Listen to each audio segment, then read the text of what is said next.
Acredite, estou aqui ao teu lado e vou te ouvir. Venho consolar teu coração.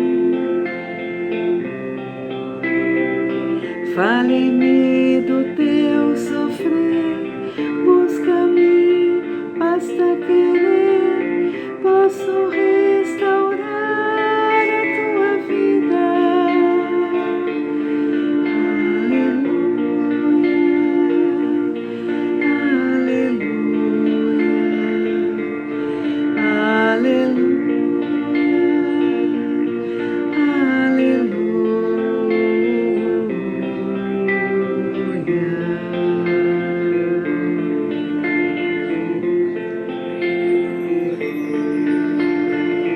Homens fracos creiam em mim, toda dor há de ter fim.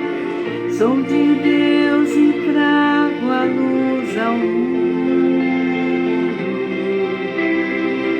Todo pranto há de secar, a esperança vai brotar. Sinta minha presença em tua vida. Aleluia, aleluia, aleluia,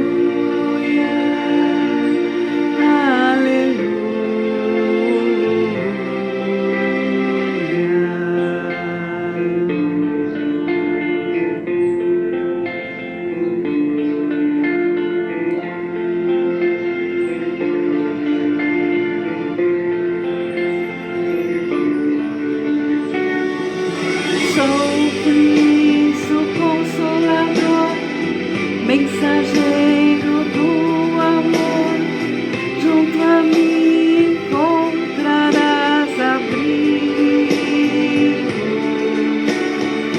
Nas tormentas e na dor, não desistas, lá estou, trago a esperança, sou amor.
Estimados irmãos em Jesus Cristo, boa noite. É com muita alegria que estaremos iniciando o nosso segundo e último dia da jornada.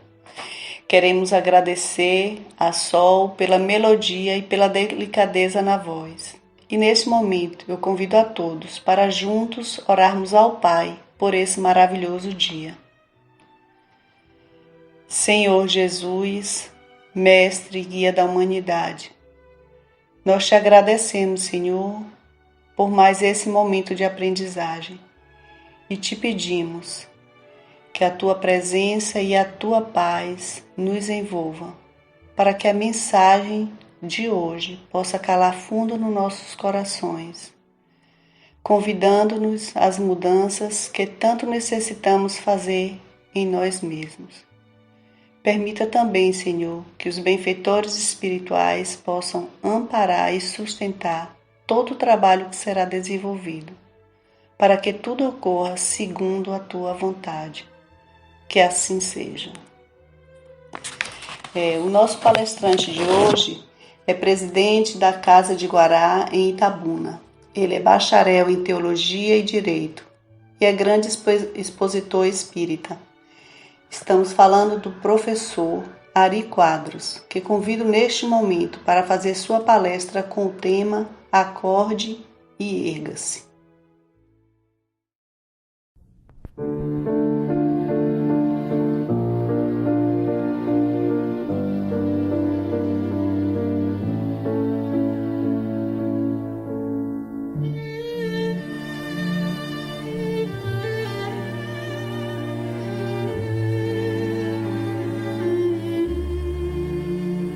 minhas queridas irmãs, meus queridos irmãos de ideal em Cristo, que o grande arquiteto do universo, que neste momento nos concede a honra e o privilégio de estarmos aqui reunidos sob as bênçãos amoráveis do seu Filho amado Jesus, que esse Pai de amor nos envolva com a sua luz, com a sua misericórdia, com a sua paz.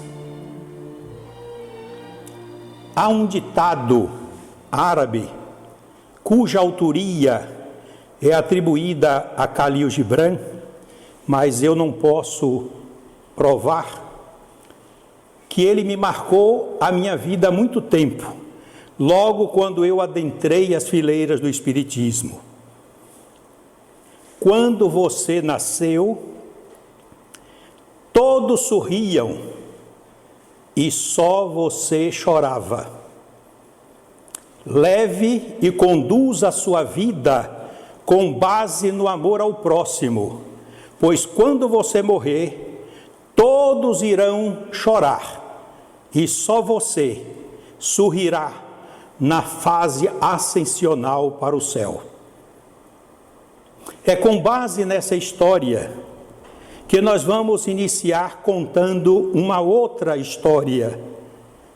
Era uma vez um reinado muito longe, perdido na nossa imaginação. Os reis governavam aquela gente sofrida e todos eles mantinham as suas marcas de despotismo, de violência, de exagerados impostos, e o povo cada vez mais sofrido e mais infeliz. Mas havia uma tradição milenar entre aquele povo, de que cada rei governava durante 10 anos.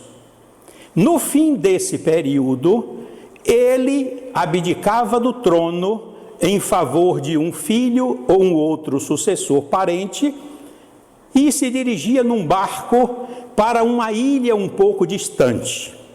Ele ia sozinho e a notícia que se espalhara na região é de que aquela ilha era muito insalubre, muitos pântanos, águas poluídas, animais ferozes de todos os quadrantes estavam ali, muitas chuvas, inundações, terrenos alagados, uma vida completamente impossível de ser realizada naquela parte. Mas todos eles sabiam que o destino era esse, marcava a tradição. E nesse dia, aquele rei que saía do trono, um rei miserável, um rei vaidoso, orgulhoso, prepotente, foi colocado pelos seus súditos no navio. E sozinho, sem ninguém que o acompanhasse, ele partiu na direção do mar aberto, na busca desta ilha, sob os aplausos e alegria do povo que queria se livrar de um rei daquela natureza. E ele foi até o barquinho se perder no horizonte, e nunca mais houve notícia dele. O filho dele, que o sucedeu, ao tomar conta do trono, verificou que os cofres estavam abarrotados de ouro. O pai dele havia sido um rei muito injusto, dominador, violento, e ele, como já sabia para onde ia decorridos os 10 anos, claro, todos sabiam, mas ele então procurou investigar as questões dessa ilha. Como ele observou a quantidade de dinheiro que o reino possuía, imediatamente ele baixou os impostos, criou escolas, preparou áreas agrícolas para oferecer àqueles que quisessem trabalhar na produção, enfim, fez uma revolução no seu reinado, e o povo que era triste transformou-se num povo feliz, alegre, com fartura de alimentos, fez um pequeno porto que dava para outras ilhas menos distantes, e o povo das outras ilhas chegavam comerciantes para comprar os produtos da terra. Então houve circulação realmente de riquezas naquela ilha, naquele reinado, e ele ficou sendo um rei muito adorado. Todos gostavam dele, todos o admiravam e comentavam a boca pequena que não se parecia de jeito nenhum com o pai, que era uma pessoa, como eles diziam, um rei imprestável. Mas graças à misericórdia de Deus, por ele ser bom, gostava de fazer suas orações, sensibilizado com as necessidades do povo, curou todas as irregularidades e doenças sociais do reino, promoveu o desenvolvimento, promoveu o progresso, a alegria, mas uma coisa ele tinha em mente: após 10 anos, o meu destino será o destino dos outros que me antecederam. Mas eu preciso saber que ilha é essa. E aí contratou muitos engenheiros, inclusive artífices maravilhosos, pessoas especializadas em tratamento de pântanos, águas poluídas. Olha, contratou veterinários ilustres, encaminhou para a ilha. E durante 5 anos, sem que ninguém esperasse, aquela ilha virou um paraíso. As florestas, os animais, a beleza, tudo, a despoluição ocorreu, os pântanos transformaram-se em jardins verdejantes, a áreas agricultáveis, as águas maravilhosamente belas, todas minerais. Inclusive ele mandou construir um castelo lindíssimo, porque ele sabia que ele iria para lá um dia. E esse dia aconteceu.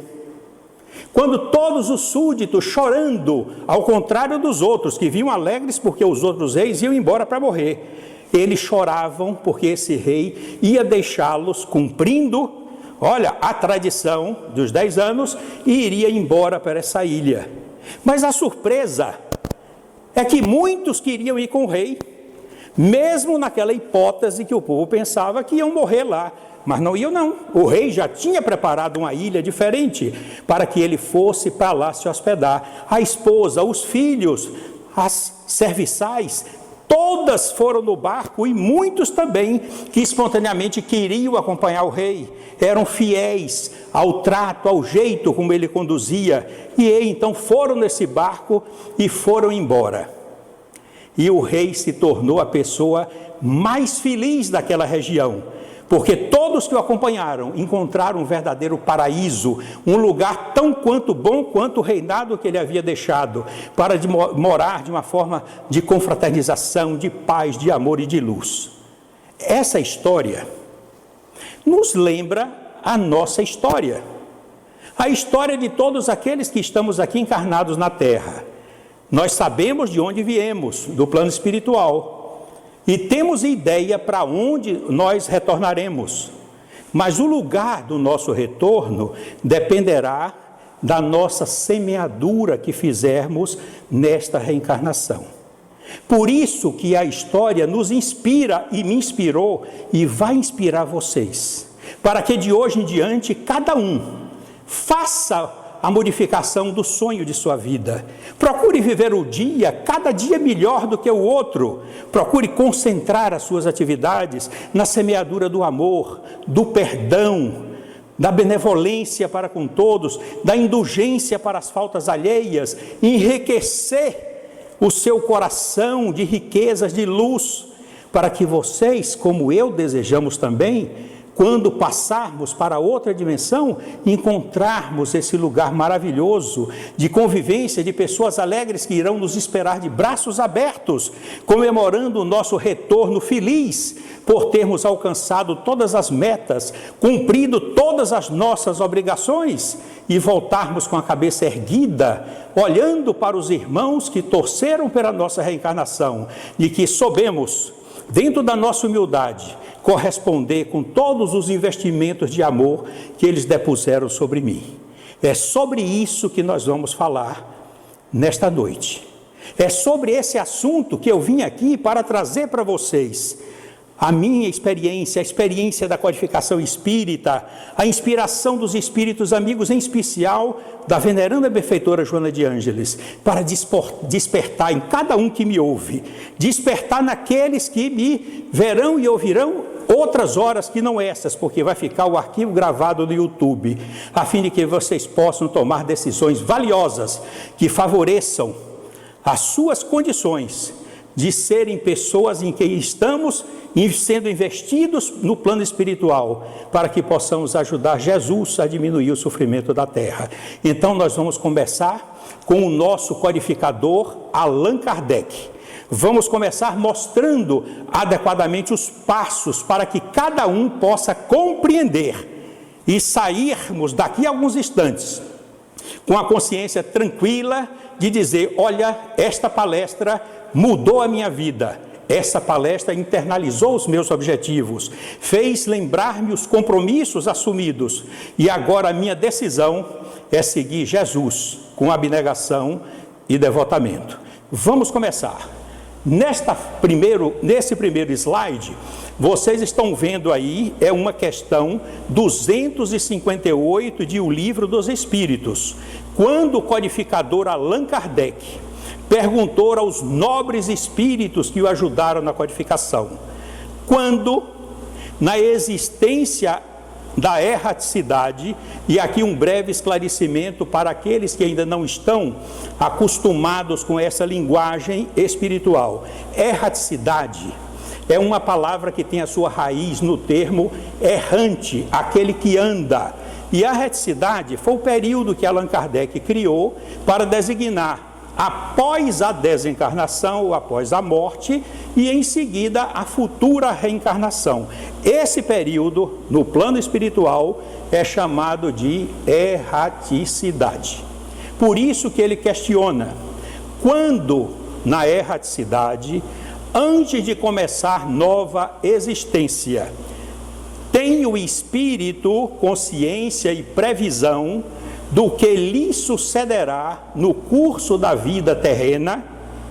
E os espíritos superiores responderam, está aí a resposta entre aspas: ele próprio escolhe o gênero de provas porque há de passar, e nisso consiste o seu livre-arbítrio.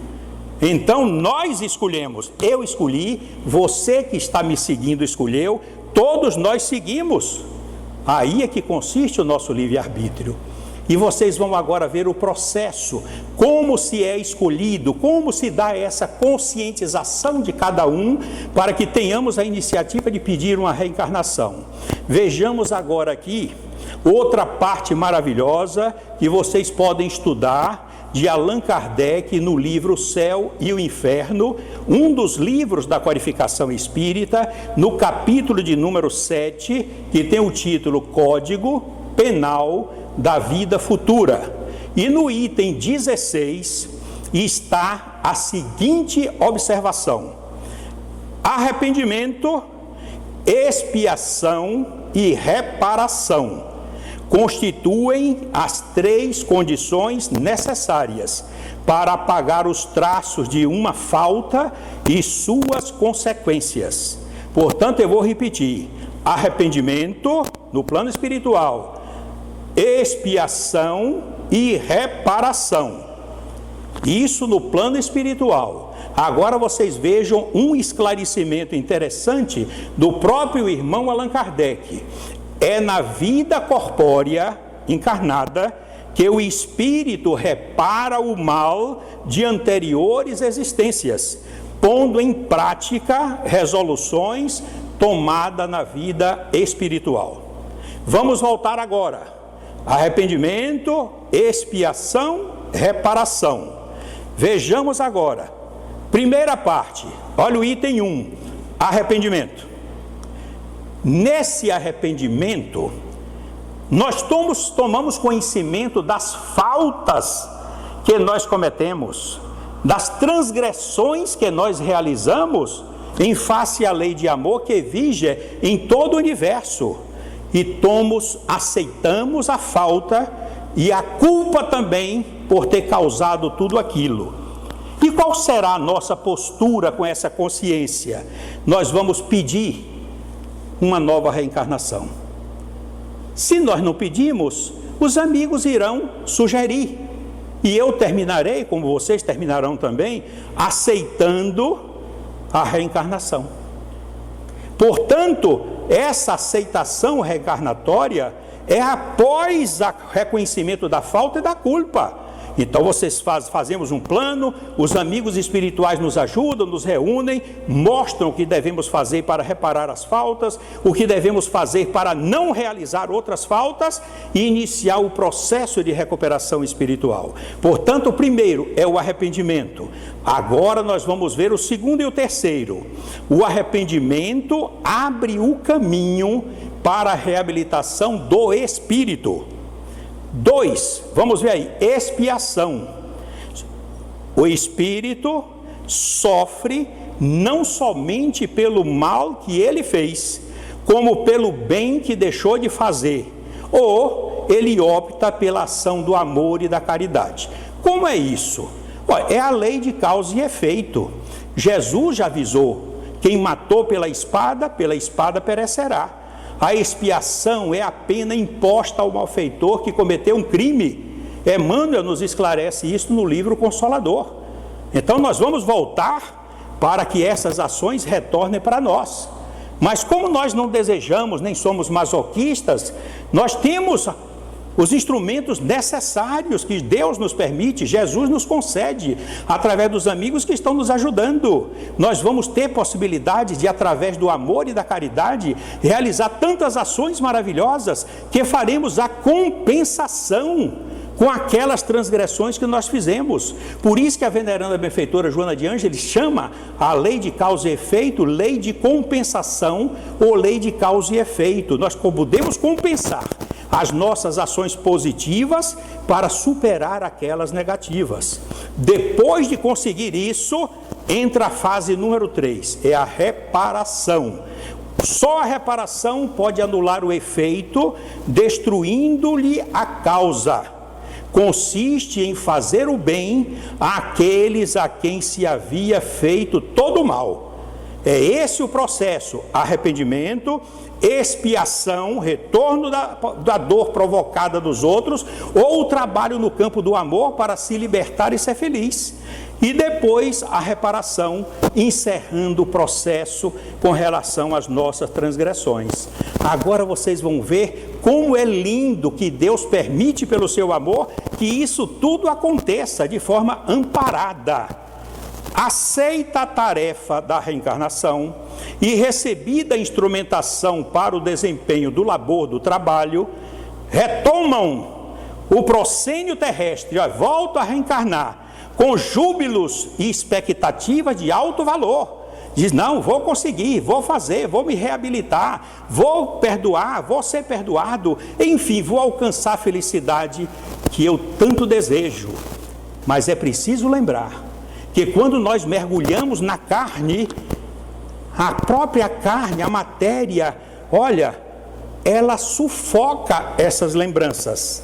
E é preciso que nós usemos dos processos da oração, da vinculação, para recebermos as intuições necessárias do nosso anjo da guarda, dos nossos amigos espirituais, para nos manter no caminho correto, sem nos afastar dele, nem cometer outras imprecações. Observem agora que interessante essa localização de Joana de Ângeles, Luz nas Trevas, capítulo 21. Todos os espíritos renascem sob leis severas, que estabelecem o cumprimento de algumas regras educativas para frear as falhas do caráter e as imperfeições morais. O planeta Terra, nós sabemos, é um planeta de expiações e provas. Todos nós somos, de certa forma, delinquentes, infratores das leis de amor. E por isso que os amigos nos ajudam, estabelecendo essas normas duras, para que o cumprimento de algumas regras educativas, para frear as falhas do nosso caráter e as nossas imperfeições morais. Vejamos agora o que a nossa veneranda Joana ainda continua nos dizendo, é uma mãe para nós. Olhem que nessa imagem que vocês estão vendo aqui, ao meu lado, é como se fosse alguém com um megafone no ouvido. Eu coloquei essa imagem para fazer uma união em pensamento com aquilo que Kardec perguntou e os espíritos responderam. Onde estão escritas as leis de Deus? Estão escritas em nossa consciência. É como se nós tivéssemos ali, frequentemente a possibilidade de nos lembrar delas, sabendo o que é certo, o que é errado, e nos manter no caminho da retidão e do bem. E ela nos diz: à medida que o espírito evolui, assume compromissos relevantes que dizem respeito à superação das imposições negativas que o vitimaram, assinalando-o com provas severas ou expiações penosas para o resgate do passado. Agora vejam uma coisa importante que vocês vão observar, que eu me surpreendi. Também a veneranda no capítulo no livro Luz nas Trevas. Algumas dessas reencarnações são programadas com carinho pelos espíritos amigos e cuidados especiais, tendo em vista as graves experiências anteriormente vividas ou vivenciadas. Eles têm esse cuidado, por quê? Porque eles estão investindo em nós. E claro que há uma possibilidade de nós recairmos em novos erros. E eles têm cuidado. As reencarnações são programadas com todo carinho, com todo critério, para não perder outra reencarnação. Vocês vão agora, eu vou levar vocês para o laboratório da Colônia Nosso Lar. E André Luiz esteve lá, verificando como se processa a preparação dos corpos, daqueles espíritos que irão ocupar os corpos reencarnados, e como se processa isso. Olha aqui essa figura, esse desenho que foi feito, autorizado pela Federação Espírita Brasileira, do livro Missionários da Luz, de André Luiz, capítulo A Reencarnação de Sigismundo. Reparem que ele está transitando, olha aí ele de bigode, olhando o cérebro de um desenho. Todos aqueles são artífices, trabalhadores, médicos espirituais, trabalhando nos futuros corpos daqueles espíritos que vão encarnar. Olhem o outro agora, olhem o lugar, quantos técnicos trabalhando, quantas perspicácias, quantos critérios, quantos detalhes ali de cada um daqueles que vocês estão vendo. André Luiz se assustou com o corpo que teria Sigismundo. Ele, como médico, tocou no papel, olhou, vocês estão vendo aí, olhou, observando. Mas quando ele aguçou os olhos, ele viu uma coisa que chamou a atenção dele. Olha aqui ampliado, o estômago cheio de pontos característicos, que ele perguntou: o que é isso? E o médico, o artista que estava elaborando aquele corpo que ele ia ter, ele disse: são futuras úlceras que dominarão todo o sistema digestório dele, se ele não cumprir todos os procedimentos recomendados que ele aceitou para se livrar desses problemas e se livrar da dor, através da prática do bem e do amor ao próximo. Então isso será instalado já, porque a questão da lei do retorno, e dependendo do que ele fizer em termos de engrandecimento, de ajudar os outros, praticar o amor, praticar a caridade, e isso não vai ser acionado, nem vai ser estimulado, e o próprio sistema imunológico vai se encarregar de fazer com que desapareçam esses pontos.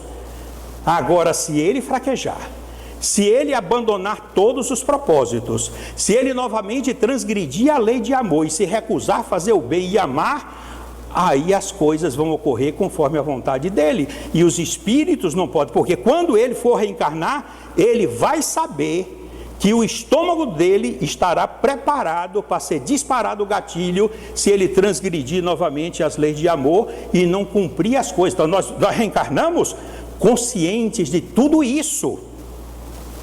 Não é um freio para intimidar, não, mas nós sabemos, olha, você é a lei de retorno.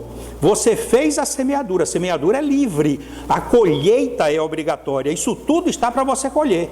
Para evitar essa colheita, semeie o amor, semeie a caridade, semeie o bem, tenha abnegação, tenha devotamento, dedique-se a Jesus e à humanidade, e você terá esse corpo maravilhosamente belo, funcionando com todas as disposições dos sistemas, todos em regularidade, em equilíbrio, e o sistema imunológico funcionando em toda intensidade, para que você não tenha doenças.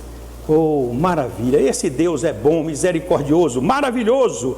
E vejam aqui agora uma coisa inesquecível, na primeira epístola de Pedro, capítulo 8, versículo 8, tendo antes de tudo ardente amor uns pelos outros, porque o amor cobre a multidão de pecados.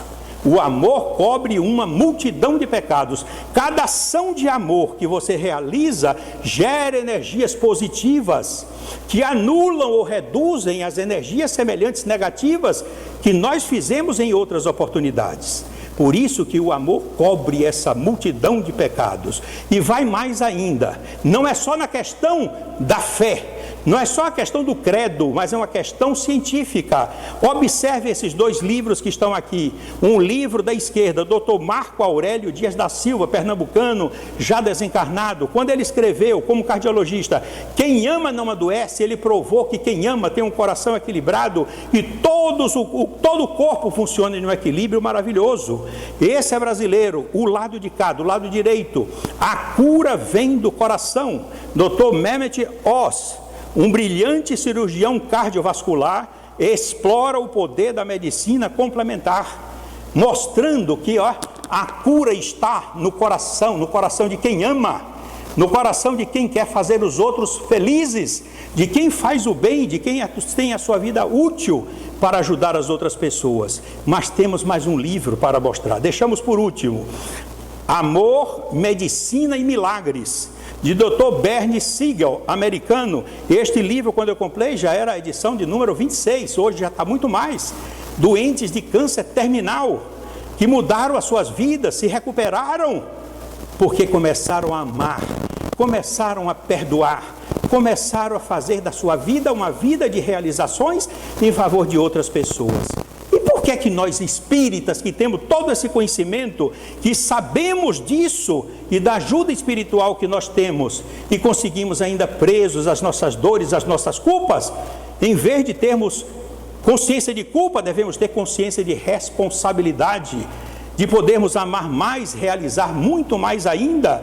Vejam agora o próximo slide aqui, Dr. Inácio Ferreira, no livro Saúde Mental à Luz do Evangelho, na página 84, muita doença psíquica que obtém da ciência dos homens as mais complexas terminologias, tem sua causa profunda na falta de vivência do amor aos semelhantes. Pessoas que não querem amar. Eu conheço muitas pessoas que, quando entraram nas casas espíritas, não querem nem dar o passe, porque não querem gastar as energias que têm.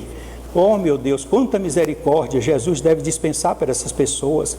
Pessoas que têm um sorriso lindo, vão fazer uma entrega de algo, são incapazes de oferecer um sorriso terno, de alegria por estar trabalhando com Jesus. Pessoas que não gostam de abraçar, de tocar afeto, porque querem egoisticamente ficar somente com os seus problemas, mas não querem repartir alegria com ninguém.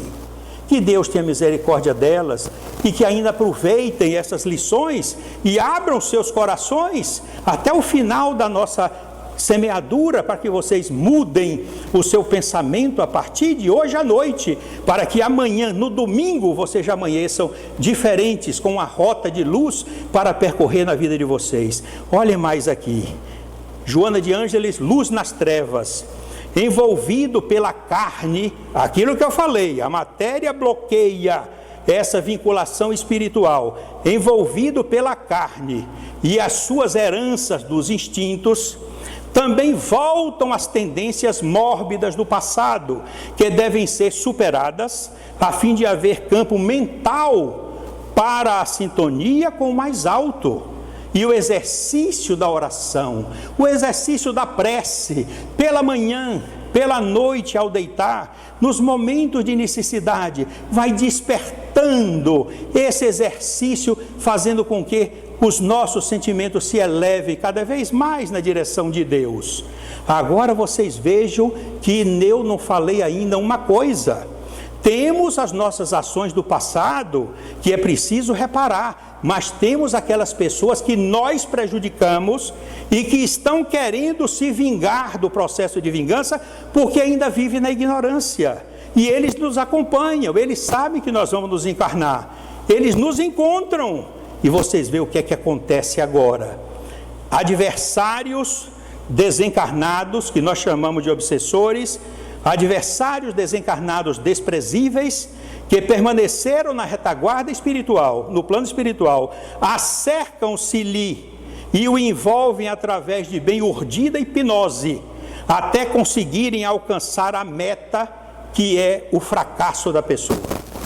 Por isso que é importante frequentar uma religião. Claro que a doutrina espírita oferece todos os recursos para trabalhar com a desobsessão. Orienta obsessor e obsidiado, oferece cursos dentro do livro dos médiuns, do livro dos espíritos, capacita trabalhadores para prestar essa ajuda e oferecer as condições necessárias para que obsessor e obsidiado esclarecidos, como disse Pedro, não voltem a pecar novamente. Vejamos agora uma coisa ainda, olha, para marcar a vida de vocês. Luz nas trevas. A vida em si mesma é severa. Nós sabemos, é planeta de expiação e provas. E nada passa despercebido pelos seus controladores.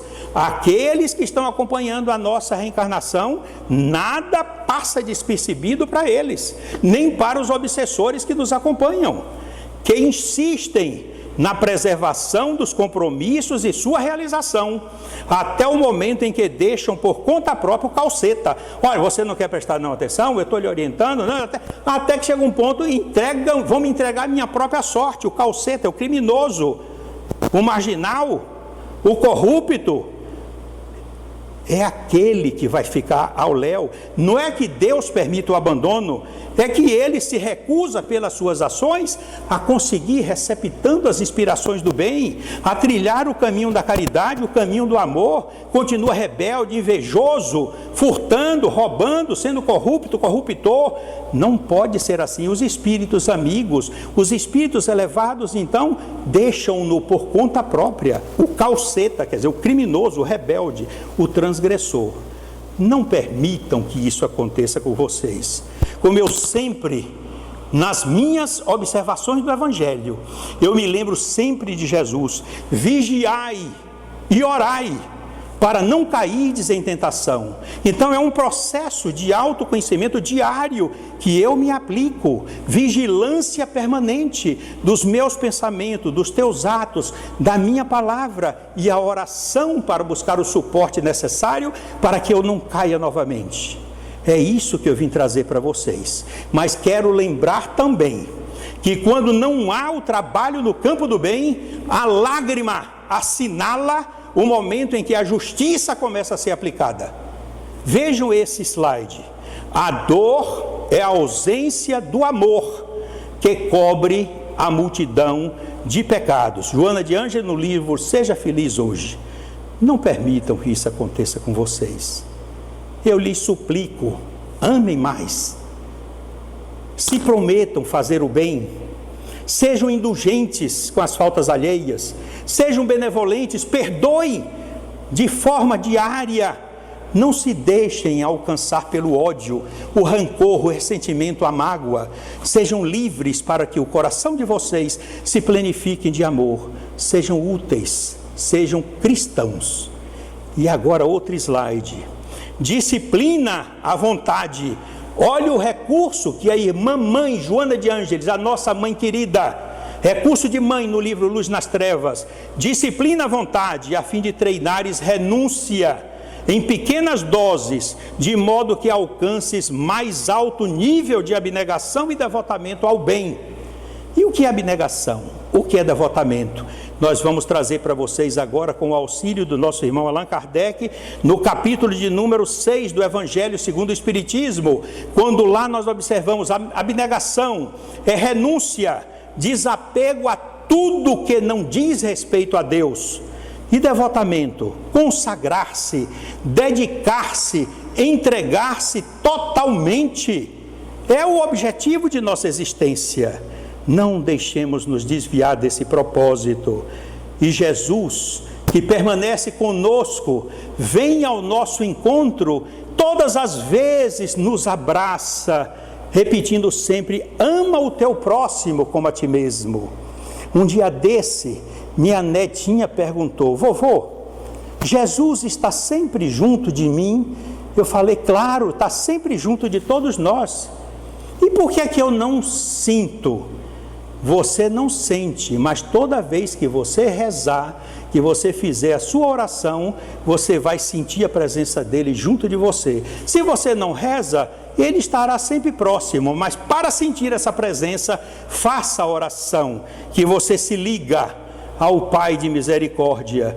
E Jesus sabia que a causa das doenças, das dores, das lágrimas, representa a falta de amor, que ele foi expresso em dizer isso no Evangelho de João, capítulo 15, versículo 17. Isto eu vos ordeno: amai-vos uns aos outros. Reparem que ele chegou a um ponto incisivo, ele não pediu. Ele disse: isto eu vos ordeno, amai-vos uns aos outros. E por que é que ele ordenou nessa incisão para que nós tomássemos essa atitude? Joana nos esclarece aqui no livro Jesus, o Evangelho, à luz da psicologia profunda. Jesus conhece, olha que eu sublinhei aí a palavra conhece, como Joana escreveu. Jesus conhece a causalidade que desencadearia as aflições. Ele conhece a causa que vai resultar nas aflições, que são consequências funestas das ações anteriores infelizes que as geraram. Foram as nossas transgressões à lei de amor. Por isso que agora nós vamos trazer aqui uma mensagem interessante, também de Jesus, o Evangelho à luz da psicologia profunda. Vocês vão ver agora os efeitos do amor. Eu falei na área espiritual, agora vocês vão ver no próprio organismo, e se lembrar daquele slide que André Luiz estava olhando o estômago de Sigismundo que ia ter. O amor dinamiza os potenciais internos do ser, contribuindo para que os neurônios e as glândulas do sistema endócrino produzam enzimas saudáveis que imunizam o ser em relação a diversas infecções, enquanto vitalizam o sistema emocional e o sistema psíquico. Vocês podem observar a grandeza de quem tem um corpo quando se ama.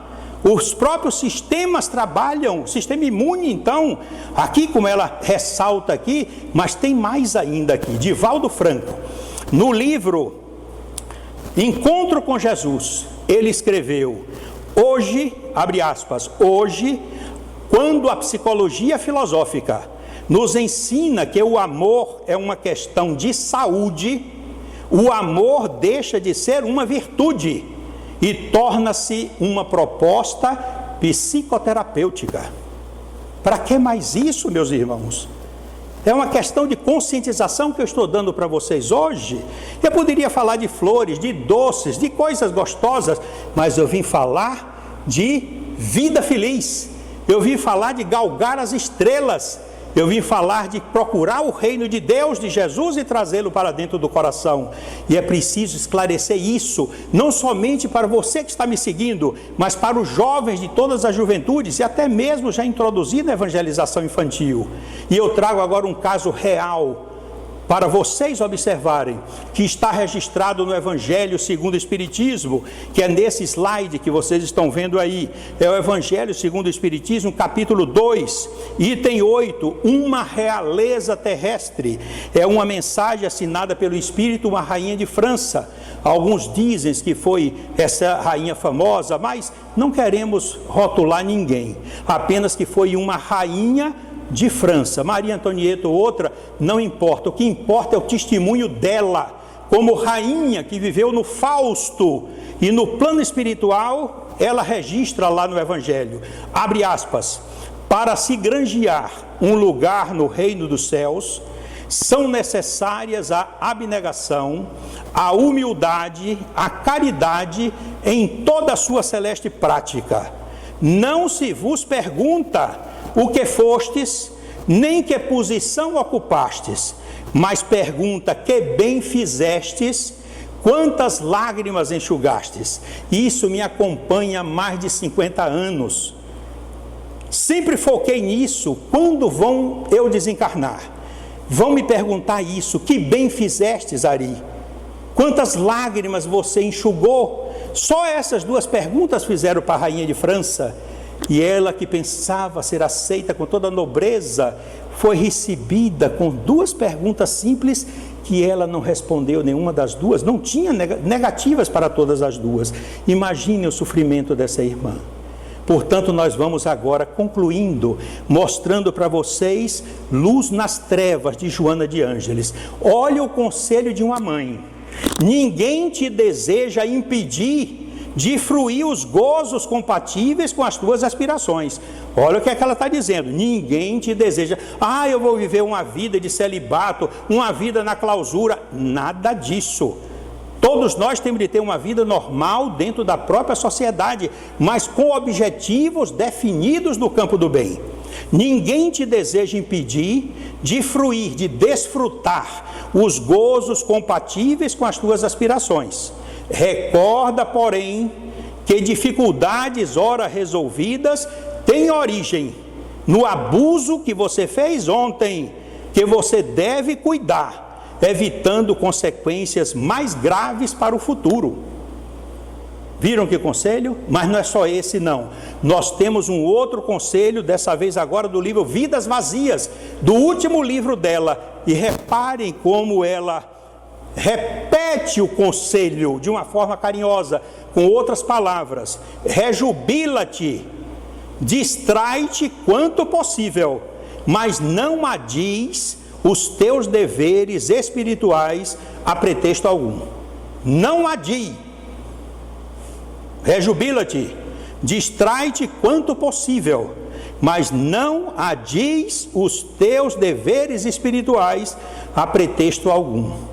E agora, neste penúltimo slide, de Vidas Vazias, o último livro dela, ela nos diz: reorganiza os teus programas mentais, a fim de que as tuas possibilidades intelectivas estejam conectadas a fontes generosas de sabedoria e de amor transcendente, que alimentam o ser espiritual que tu és.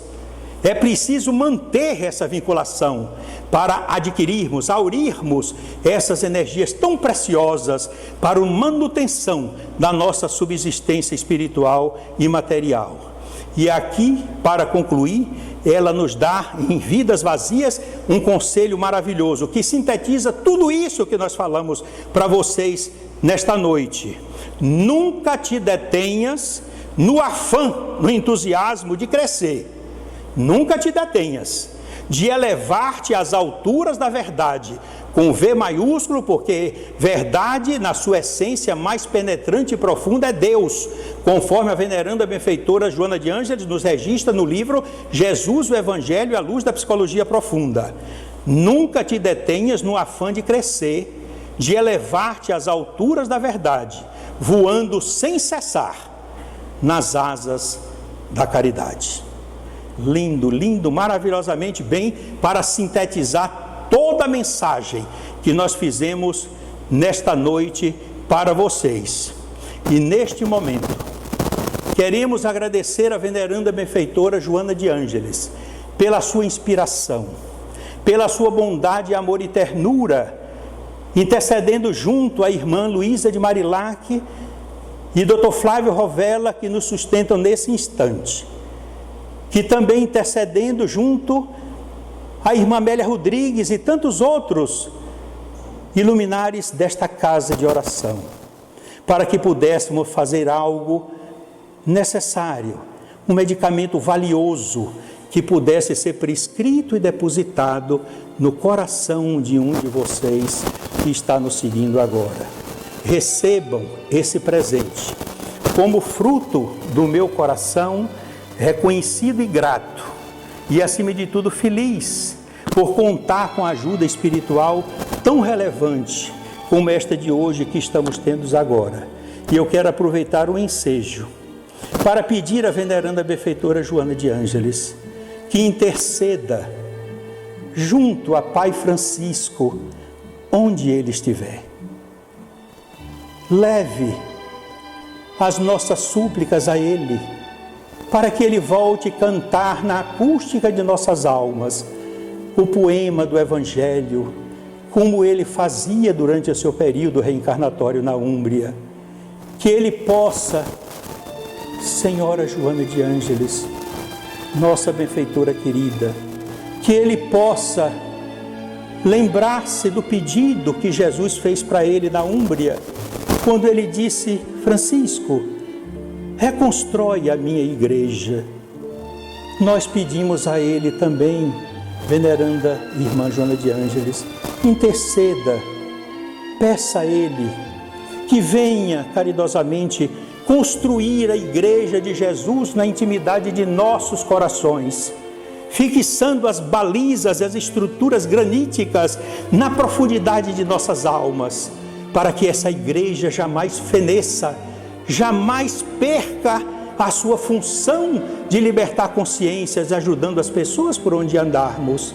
E quando chegarmos, minha irmã Joana, o momento da nossa desencarnação, que nós possamos deixar a cobertura de carne transformar-se no processo natural que é estabelecido e identificado pela ciência, mas que possamos galgar-nos em espíritos e, como um pequenino ponto de luz, alcançar as estrelas e, mais ainda, procurar na direção dos iluminados que circundam teu amor, Pai Francisco de Assis, para que intercedas continuadamente no coração de Jesus, pedindo para que Ele nos permita voltar a reencarnar neste planeta, em qualquer continente, em qualquer país, mas se for possível, que eu possa pisar novamente o solo brasileiro, para que eu possa, Pai Francisco, nas noites de primavera sem lua, olhar as estrelas e ser iluminado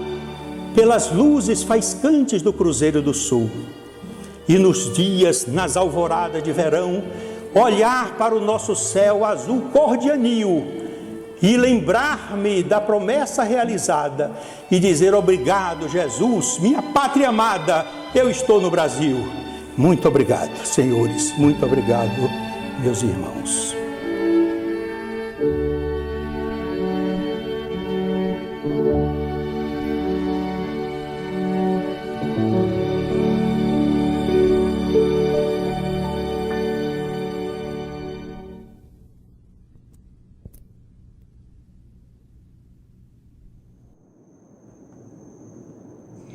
Senhor,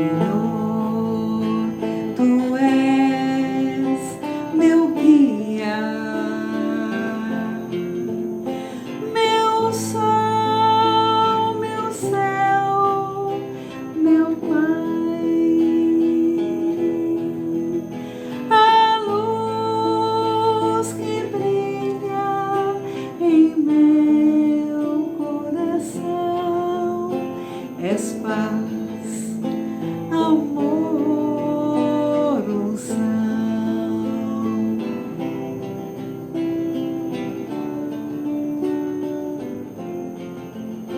és paz, amor, unção. Agora não há mais tempo de sustentar ilusões. Na porta estreita a consolação, amor, justiça, perdão. A nova era vem plena de luz, é tempo de redenção. Jesus semeando o evangelho de amor, acalma o pranto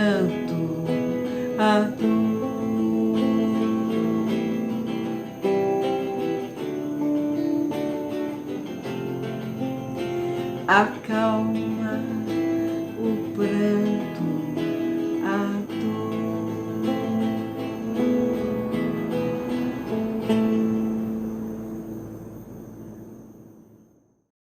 Estimados irmãos e irmãs, que pena! Chegamos ao final da jornada e chegamos com muita saudade. Tenho certeza que a família Geaf está muito feliz, com os corações alegres, todos nós, porque tivemos vocês nessas 2 noites compartilhando conosco deste maravilhoso banquete de luz. Nós queremos agradecer aos nossos irmãos palestrantes, o nosso querido professor Ricardo Carvalho e ao nosso amadíssimo professor Ari Quadros. Os dois, com suas palestras maravilhosas e iluminadas, nos trouxeram grandes aprendizados. Queremos agradecer a você, Solange, com sua voz meiga, com as músicas lindas, abrilhantou o nosso evento. Você que carinhosamente chamamos de Sol e que no seu sol está sempre brilhando para nós com sua boa vontade e disponibilidade quando convidada para os nossos eventos. Queremos agradecer com todo o nosso carinho a equipe do ICEI, a presidente do ICEI, nossa querida irmã Aida Vita, essa mulher dinâmica, sorridente e que abriu esse espaço, esse canal para todos nós. Queremos agradecer a você, nossa querida Ana Lopes, que tão bem representa o CR11, sendo a coordenadora. Também queremos agradecer a cada um de vocês que, de boa vontade, agendou essa data e esteve conosco. E não poderíamos findar esta noite sem dizer da nossa alegria e da nossa gratidão a uma pessoa que esteve o tempo todo conosco. Ela nos apoiou, ela foi paciente, ela foi tolerante, ela deu dicas, ela simplesmente de boa vontade se colocou à disposição de todos nós do GEAF para que tudo desse certo, para que tudo saísse de forma satisfatória. Estamos falando da nossa irmã Verônica Cataoca. Oh, minha querida, nossa gratidão a você pela paciência e tolerância, pela boa vontade em nos assistir diretamente para que esse evento acontecesse da forma que aconteceu, bonito e organizado. Mas agora é hora de fazer o nosso agradecimento especial a Deus e ao Mestre Jesus. Por isso, convidamos todos vocês presentes para juntos fazermos o agradecimento final. Amado Mestre Jesus, agradecemos, Senhor, por todas as bênçãos derramadas sobre cada um de nós. Agradecemos, Senhor, porque estiveste conosco nessas 2 noites de trabalho e porque o Senhor está sempre conosco.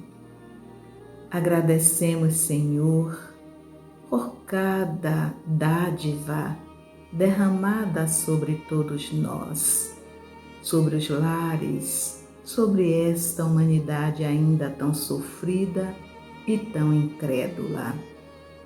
Agradecemos, Senhor, por tudo o que tendes nos dado. E na oportunidade, Mestre, nós lhe pedimos perdão, porque ainda não sabemos receber tudo o que nos é doado.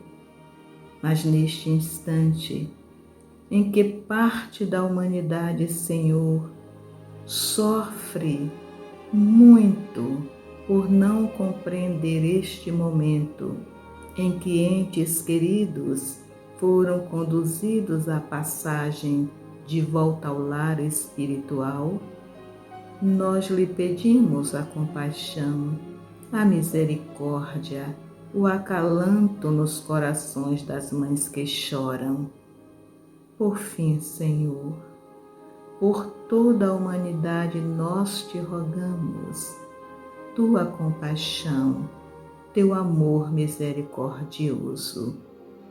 E rogamos ainda que permaneça conosco, amado Mestre, nos envolvendo no seu amor e na sua luz, agora, amanhã e por todo o sempre, que assim seja.